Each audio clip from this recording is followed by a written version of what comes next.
ఏపీలో EC versus వైసీపీగా పరిస్థితి మారింది. ఎన్నికల్లో ఓటమి భయమో లేక తాము అనుకున్న విధంగా పనులు జరగటం లేదనే ఫ్రస్ట్రేషనో తెలియదు కానీ ఫ్యాన్ పార్టీ నేతలు మాత్రం ఎన్నికల సంఘంపై ఏదో రీతిన ప్రశ్నల వర్షం కురిపిస్తున్నారు.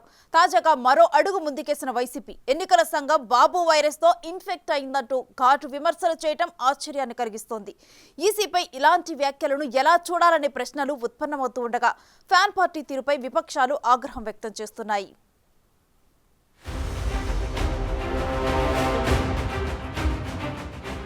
ఎన్నికల కమిషన్ అనేది ఏదైతే అంపైరింగ్ రోల్ చేయాలనో ఇక్కడ ఒక నిష్పక్షపాతంగా అటు ఇటు సైడ్ తీసుకోకుండా చేస్తాదనే మా ఆశ, చేయాలనే మా కోరిక.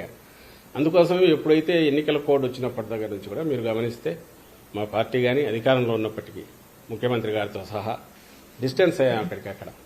అలాగే ఏ నిర్ణయం తీసుకున్నా కూడా ఇద్దరికి సమానంగా ఉండే రకంగా ఏది తీసుకుంటున్నా కరెక్ట్ అనుకుంటున్నాం. కానీ దురదృష్టవశాత్తు ఈ ఎన్డీఏ అని కూటమి ఫామ్ అయినప్పటి నుంచి ఆ తర్వాత పైన ఎక్కడైతే సెంటర్లో బీజేపీ ఉన్నదో అంత పొత్తు పెట్టుకున్నప్పటి నుంచి ఎన్నికల కమిషన్కు బాబు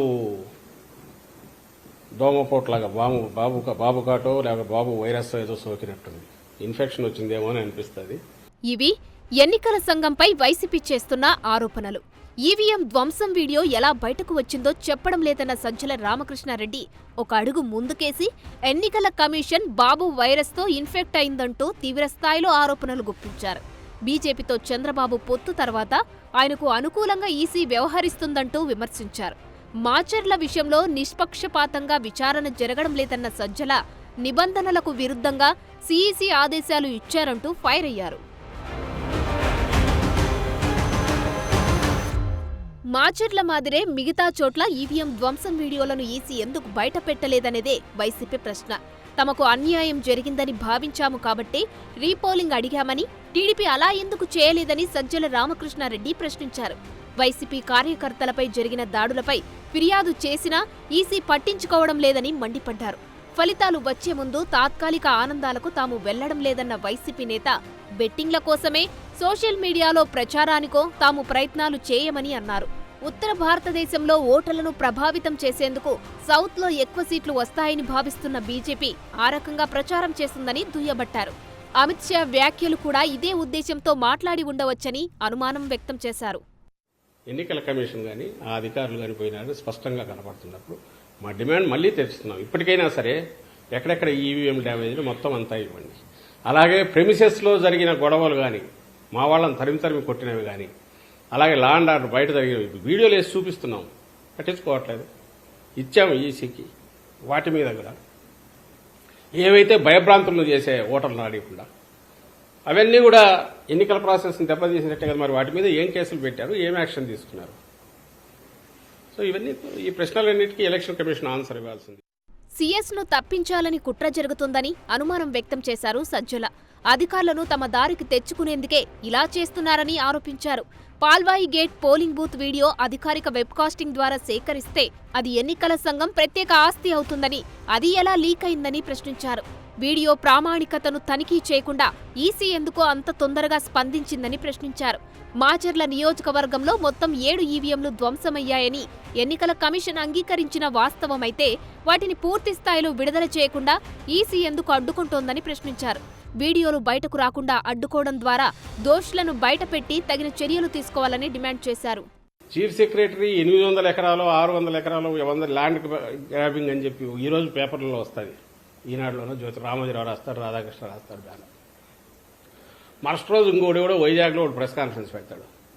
ఆ సాయంత్రము 11 మళ్ళీ టీడీపీ వాళ్ళు ఎలక్షన్ కమిషన్కు మిగిలిన వాటికి పిటిషన్లు పెడతారు. ఐ థింక్ కోర్టులో కూడా వేసింటారేమో, కోర్టులో కూడా ఒకటి వేస్తారు. అంటే 14 వేస్తే రీడర్ కానీ వ్యూవర్ కానీ చూస్తుంటే ఒకేసారి అన్ని వైపుల నుంచి కమ్ముకొని అటాక్ చూశాక ఏమో నిజం ఉండకపోతుందా అని అనుకుంటారు. ఈరోజు క్యారెక్టర్ అసాసినేషన్ అయిపోయి ఈజ్ ఇట్ పాసిబుల్ 400 ఎకరాలు 500 ఎకరాలు ఒక అడ్డంగా తీసుకోవడము 10 రోజుల్లోనూ 100 నెలల్లోనూ సాధ్యమా? దేశంలో ఏ రాష్ట్రంలో లేని విధంగా పోస్టల్ బ్యాలెట్ విషయంలో ఏపీలో వెసులుబాటు ఎందుకు ఇచ్చారని మాజీ మంత్రి పేర్ని నాని ప్రశ్నించారు. ఈ విషయంలో పునరాలోచన చేయాలని ఈసీని కోరామని ఆయన చెప్పారు. ఇలాంటి నిర్ణయాల వల్ల ఓట్ల లెక్కింపు రసాభాసగా మారే అవకాశముందని నాని అభిప్రాయం వ్యక్తం చేశారు.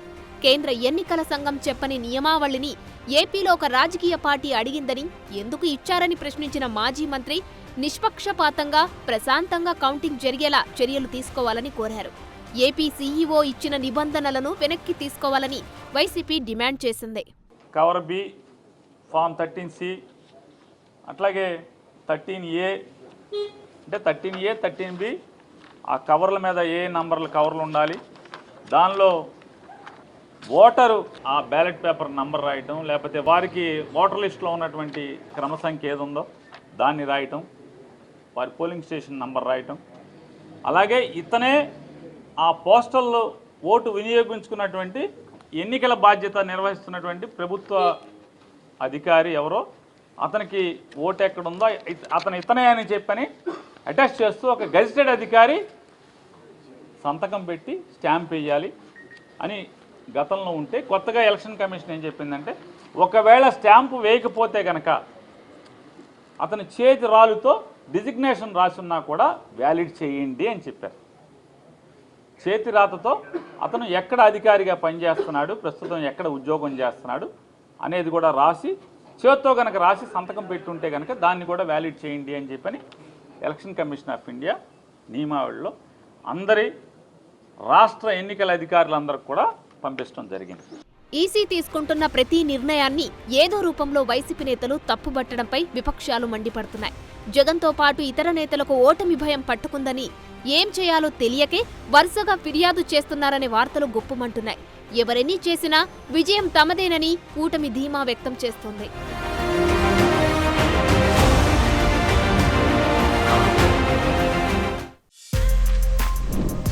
For more videos like this, subscribe Big TV channel.